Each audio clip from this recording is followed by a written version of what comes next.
மனசு ரொம்ப கஷ்டமா இருந்துச்சு. ஏன்னா மத்தவங்களுக்கு வந்து சோசியல் ஒர்க் என்னால பண்ண முடியலையே அப்படின்னு சொல்லிட்டு.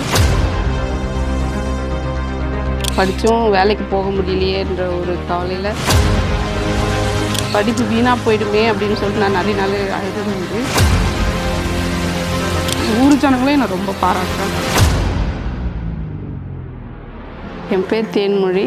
நான் டிப்ளமோ நர்சிங் முடிச்சுட்டு வீட்டில் இருக்கிறேன்.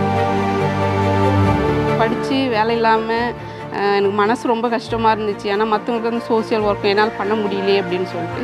இது குறைஞ்ச சம்பளமாக இருந்தாலும் எனக்கு வந்து மன நிறைவாக இருக்குது. ஏன்னா நம்மளுடைய படிப்பு வீணாக போயிடுமே அப்படின்னு சொல்லிட்டு நான் நிறைய நாள் அழுதது உண்டு.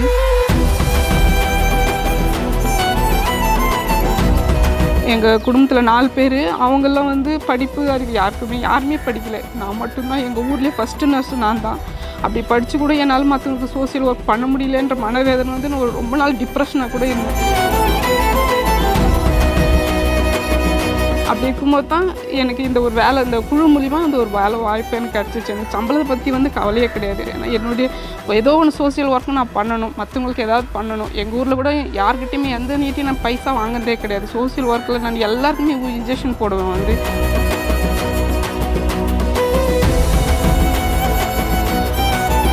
யார் எந்த டைமில் ஹெல்ப் கேட்டாங்கனாலும் நான் இன்ஜெக்ஷன் போடுவேன், ட்ரெஸ்ஸிங் பண்ணுவேன்.